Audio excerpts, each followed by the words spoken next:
Sa gitna ng tumitinding pangamba sa mga insidente ng karahasan sa mga paaralan, bukas ang Department of Education sa mas mahigpit na pagtatakda ng mga regulasyon o ang tuluyang pagbabawal sa mga online game na naglalaman ng matinding karahasan na maaaring ma-adapt ng mga kabataan. Well, hindi ako expert dyan, no? Pero definitely yung mga damaging, nagsabi na si Pangulong Marcos na if we have to ban them, we should ban them. Ang point niya, makinig tayo sa mga eksperto dahil sila yung may experience dito. Yung ibang games, like I think yung Gore Box, very violent talaga yun eh. Dahil yung punto nung laro na yun is mag-organize as gangs and to inflict harm upon the other. So yun talaga, palagay ko yung mga ganun dapat i-ban or i-regulate na talaga. Aminado ang kalihim na dumadalas pa rin ang mga ulat ng insidente ng karahasan sa eskwelahan dahil na rin sa impluwensya ng social media at iba pang mga nakikita online.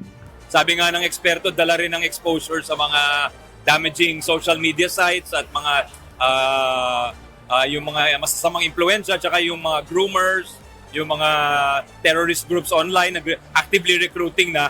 So sa amin, we're trying to limit yung exposure ng mga bata dyan. Bukod dito, binigyang diin din ng DepEd Secretary ang kahalagahan ng mas malakas na presensya ng pulisya sa mga paaralan.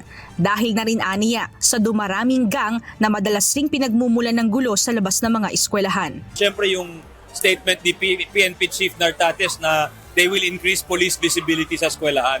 Kasi nakita rin po natin yung gang activity, yung pag dumadami din ng gangs, ang sumali sa gangs. Yung iba nagmula pa sa pandemya at nag-continue dito. So, minsan yung nagsispill over sa labas ng eskwelahan, yung mga insidente, nagkakaroon ng kainitan sa loob ng classroom, pero tinutuloy sa labas at saka mas madami na. Minsan kasama na yung hindi estudyante.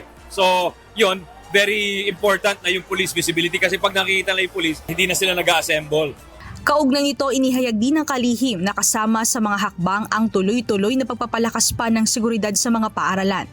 Kasalukuyang pinupondohan ang ilang pangangailangan sa ilalim ng School Maintenance Fund, gayunman hindi ito sapat para tugunan ng lahat ng mga paaralan sa bansa. Hopefully. Oo. Sana, depende sa Congress yan.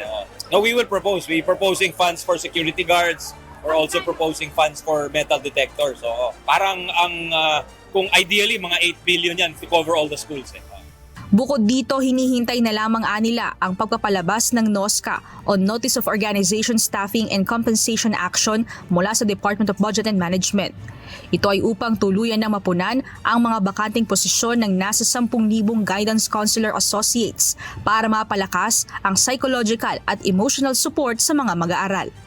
Mia Alonso, humahataw sa Balita Ngayon.